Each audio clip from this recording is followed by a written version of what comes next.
A concept is the idea that shapes a design project and pushes it forward. This video will take you through the process that I go through to develop architectural concepts, all demonstrated with one of my projects, an aircraft workshop. This episode is sponsored by Skillshare, but more on that later. For now, let's dive into the design process.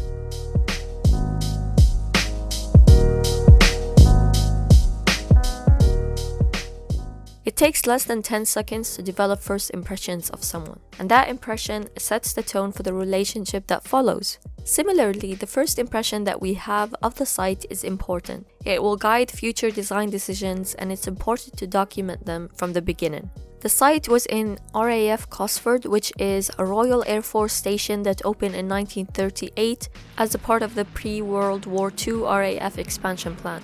We were asked to design a museum building for the restoration and exhibition of military aircraft. My first impression was the scale of the museum designed by Fielding Clegg, Bradley Studios, rising 130 meters into the air. My designer had to respect that and work with it in some way. The site will suggest a series of parameters that will affect the architectural design. For example, broad considerations might include orientation, how the sun moves around the site, and access. How do you arrive at the site? What is the journey from and to the building? For this project, I wanted you to be able to see the peak of the building tower between the buildings, which sparks your curiosity. I've also added these red sculptural objects that help guide you through the site and into my building. A major concept driver for me was a figure ground study, which is a type of drawing that maps buildings as solid blocks, which then clearly identifies the space around them. From that study, I've noticed a radial organization about the context, and the center was my building, which helped initiate the concept of radiating angles shown in my early sketches. A step that I stress the importance of, especially from the beginning of the project, is to work smarter and not harder. One thing that's really helped with that has been taking classes on Skillshare that are more focused on productivity. Skillshare, as you know, is an online learning community where you can take classes on all sorts of topics from creative writing to business and marketing. The class that I took most recently was by productivity expert Thomas Frank, who I was so thrilled to see as a teacher on Skillshare because I've been following his YouTube channel for some time now. His class about real productivity talks about how to build habits that turn into long-lasting routines, which in turn helps you make progress on your long-term goals, all demonstrated with realistic examples. So my friends, I have a link in the description that you can use to get a 2-month free trial. Otherwise, the annual subscription of Skillshare is less than $10 a month, which is still affordable.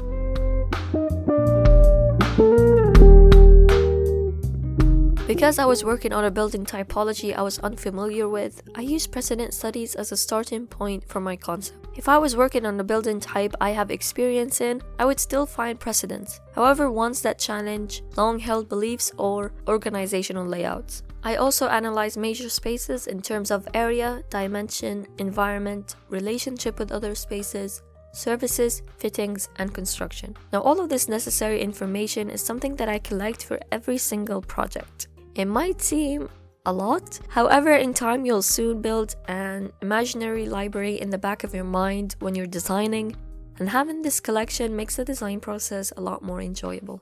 The precedent that helped inform my design was Paradive by Schwartz Besnosov Architects. As you can see by the drawings, it's a simple building, meaning that the drawings are easy to scale and then measure. The organization of the plan was straightforward as well, which means I can understand the fundamental relationships between spaces. Then, to challenge the brief and really push the boundary with the architecture, I looked at many precedents, specifically Daniel Libeskind, who is a Polish-American architect best known for his military museum in Berlin. From Daniel Libeskind, I learned to appreciate the imperfections of the slanted walls, acute angles, and uncomfortable spaces. I was also very interested in how he creates his forms through multiple volumes. In my design, I chose to organize each major space into a tailored, specific volume of its own. The resulting form is a complex composition of different volumes together in an abstract way that radiates and creates cavities for plants and life to grow. With finding high-quality precedents, I rely mostly on architectural books in the library that shows examples of my building typology, or online sites such as ArcDaily and Design.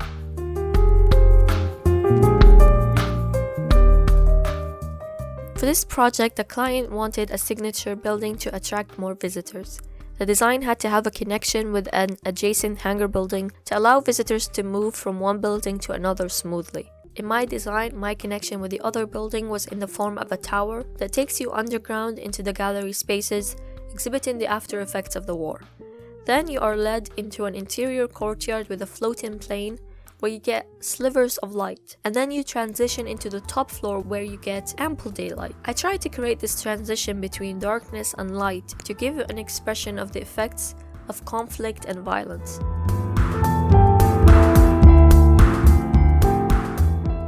Once we've gathered all of the necessary information, it's time now to begin processing it into a usable form, such as development sketches and development sketch models. I rely mostly on sketches because sketches have a character and they lack accuracy. So you'll see that I have a really big sketchbook with loads of sketches. As you sketch and as you develop, fragments of your concept, fragments of your ideas will start to appear slowly, but you just have to trust it and go with it. As you can see in my first two presentations, the concept was there-ish, but did not fully transfer to the drawings. If you give it enough time and effort, it will evolve into something creative, but you just have to trust the process.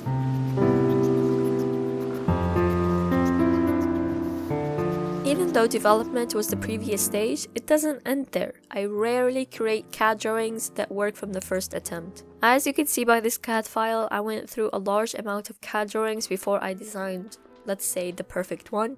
So my advice is to combine sketches and CAD at the same time. If you know that you need a core for a high-rise project, a theater, classrooms, offices, etc., start drawing minimum and standard spaces in AutoCAD. They don't have to be perfect, but then you can print them to scale and layer on sketches. The result is a combination of the accuracy of the CAD drawings and the playful nature of the sketches. And then once you're happy with that, you can take it fully and develop it on AutoCAD.